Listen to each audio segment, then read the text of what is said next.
টিউটাৰ সঞ্চাৰ সম্পাদক মনোহৰ জৈন। মই চৰকাৰৰ যিটো বৈষম্যমূলক নীতি তেখেতসকলে আমাক 2011-12 বৰ্ষত আইন প্ৰণয়ন কৰিলে। আইন প্ৰণয়ন কৰি পেলাই কিছু সংখ্যক বিদ্যালয় প্ৰাদেশিকৰণ কৰিলে। আকৌ সেই আমাৰ আইনৰ আওতাত থাকি যোৱা 2017 চনত আইনখন আকৌ পুনৰ সংশোধন আনি আমাক পদ প্ৰাদেশিকৰণ বিদ্যালয় প্ৰাদেশিকৰণ নকৰি পদ প্ৰাদেশিকৰণ কৰিলে। আমাৰ মূল বৈষম্যটো হৈছে তেখেতসকলে আগৰখিনিয়ে ফুল ফেজত দৰমহা পায়, এতিয়া আমাক অনলি 10,000 দৰমহা দিছে। আৰু সেই যিদিনাখন 2021 বৰ্ষৰ 5 ফেব্ৰুৱাৰীত সৰু সজাই মাননীয় বৰ্তমানৰ মুখ্যমন্ত্ৰী তেতিয়াৰ শিক্ষামন্ত্ৰী আছিলে, তেতিয়া তেখেতে কৈছিলে আমাক এপইণ্টমেণ্ট দিওঁতে আপোনালোকক এতিয়া এটা ষ্টেপ আগবঢ়ালো, ইয়াৰ পিছত আপোনালোকৰ যিখিনি কাৰ্যৰ ক্ৰমণ অনুসৰি আপোনালোকক গোটেই ফেচিলিটিবিলাক দিয়া হ'ব। আৰু তেওঁ ঘোষণা কৰিছিলে আপোনালোকক এমাহ চাকৰি কৰিলেও 10 লাখ টকাৰ গ্ৰেচুইটি দিয়া হ'ব। সেয়েহে আমি মাননীয় মুখ্যমন্ত্ৰী মহোদয়ক কেৱল আনি 2023 চনৰ পৰা প্ৰায় 10 বাৰ আবেদন নিবেদন কৰিলো। তেখেতে আজিলৈকে আমাক টিউটৰ এছ'চিয়েশ্যনক এবাৰো তেখেতে লগ দিয়া নাই। আমি আপোনালোকৰ যোগেৰে মাননীয় মুখ্যমন্ত্ৰী মহোদয়ক অনুৰোধ কৰিব বিচাৰো যে তেখেতসকলে টিউটৰ DLED এছ'চিয়েশ্যনক এবাৰ লগ কৰক আৰু আমাৰ সমস্যাসমূহ শুনক। আৰু শুনি পেলাই আমাৰ যি অৱস্থা হৈছে আৰু 10,000 টকাত তেখেতে যিখিনি দৰমহা দিছে, এটা পৰিয়াল চলিব পৰা একদমেই নাযায়। প্ৰতি মাহে আমাৰ ল'ৰা ছোৱালী স্কুলত পঢ়োৱা আছে, প্ৰতি মাহে আমাৰ 10,000 টকাকৈ আকৌ ধাৰলৈ গৈ আছে।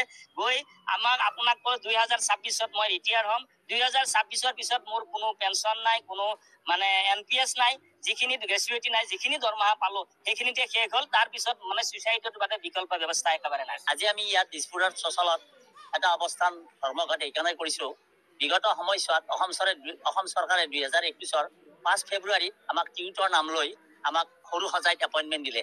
সেই এপইণ্টমেণ্টত কোৱা হৈছিল যে আপোনালোকে ট্ৰেকত সোমাই লওক, পচিৰে আপোনালোকক আমি ব্যৱস্থা কৰিম, আপোনালোকৰ গ্ৰেচুইটিৰ কাৰণে আমি 10 লাখ টকাৰ ব্যৱস্থা কৰিম।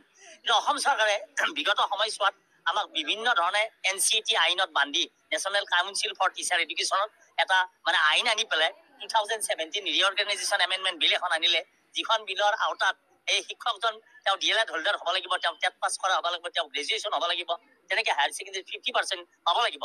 কিন্তু আমি যেতিয়া এপইণ্টমেণ্ট এখন অৰ্ডাৰ পাওঁ SMCৰ পৰা, পৰিচালনা কমিটিৰ তৰফৰ পৰা বা গভৰ্ণিং বডিৰ পৰা যেতিয়া আমি এখন এপইণ্টমেণ্ট পাওঁ, সেই এপইণ্টমেণ্টত কোৱা হোৱা নাছিল যে তেতিয়া গ্ৰেজুৱেশ্যন আমাৰ মিনিমাম যিটো আমাৰ এজন হেডমাষ্টাৰ হ'বৰ কাৰণে মিনিমাম যেতিয়া এজন গ্ৰেজুৱেট টিচাৰ হোৱাৰ কাৰণে এজন তেওঁ BA পাছ হ'ব লাগিব, তেনেকৈ ছায়েন্সৰ কাৰণে তেওঁ হায়াৰ ছেকেণ্ডেৰী ছায়েন্স হ'ব লাগিব, এনেধৰণৰ নিয়ম। তেনেকৈ এমিত আছিল 5+1, মাদ্ৰাছ আছিল 6+1, ঠিক তেনেকৈ মিক্স মিডিয়ামত আছিল 9+1, এই ধৰণৰ ব্যৱস্থা আছিল। অসম চৰকাৰে আমাক বিভিন্ন আইনৰ আওতাত আনি আমাক এই NCTৰ অধীনত আনি তেখেতসকলে DLED লাগে কিবা এই ধৰণৰ কথা কৈ, য'ত হাইস্কুলত DLED নোহোৱাকৈ বা BEd নোহোৱাকৈ তেওঁলোকে শিক্ষকৰ যিটো মৰ্যাদা টিউটৰ নাম নলয়, শিক্ষকৰ যিটো মৰ্যাদা এই মৰ্যাদা আদায় কৰিবলৈ সক্ষম হ'ল। কিন্তু আমি টিউটৰ সকলে আমাৰ যিটো স্কুলৰ নিয়ম, আমি 9 বজাত স্কুলৰ বিদ্যালয় গৃহত প্ৰৱেশ কৰিব লাগে, 3:30 বজালৈকে আমি 5.5 ঘণ্টা সময় তাত অতিবাহিত কৰিব লাগে। একে সমকামৰ সমমৰ্যাদা আমি ঠিক 5.5 ঘণ্টা তাত আমি ছাৰ্ভিচ সেৱা দিয়াৰ পিছতো আমাৰ শিক্ষকে পায় 10,000 আৰু ছায়েন্স টিউটাৰে পায় 11,700 টকা। এই যিটো চৰম বৈষম্য অসম চৰকাৰে আমাক কৰিছে, আমাৰ আজি 30-32 বছৰ পিছত কোনো শিক্ষকে 55 বছৰত এপইণ্টমেণ্ট পাইছে, সেই SMCৰ যিখন অৰ্ডাৰ, সেই অৰ্ডাৰখনকে বাহাল ৰাখি পেলাই তেওঁলোকে আমাক টিউটৰ শিক্ষক হিচাপে 2021 5 ফেব্ৰুৱাৰীত আমাক সৰু সজাইত এপইণ্টমেণ্ট দিলে। নহ'লেনো 55 বছৰত এজন শিক্ষকে তেওঁ চাকৰিত পায়, কোনোবাই 45 বছৰত এজন চাকৰি পায় নেকি? কিন্তু তেখেতলোকে কৈছে আপোনালোকৰ টেট নালাগে। টেট কাক লাগে? যিবিলাকে কোনোদিনে টিচাৰ হোৱা নাই, টিচাৰ ইলিজিবিলিটি টেষ্ট তেওঁ কোনোদিনে শিক্ষক হোৱা নাই, তেওঁৰ কাৰণে টেটটো প্ৰযোজ্য। আৰু আমাৰ শিক্ষকে 30 বছৰ, 32 বছৰ, 31 বছৰ ইমান দিনে তেওঁলোকে বিনা বেতনে এখন স্কুলত ছাৰ্ভিচ দিয়াৰ পিছতো টেট নামৰ নতুনকৈ টেট হ'বৰ আজি 12 বছৰ হ'ল, কিন্তু আমি শিক্ষকে 31 বছৰ, 32 বছৰ আমি শিক্ষকতা কৰিলো। তৎসত্ত্বেও কিন্তু অসম চৰকাৰে আমাৰ এই কথাটো মানি লোৱা নাই।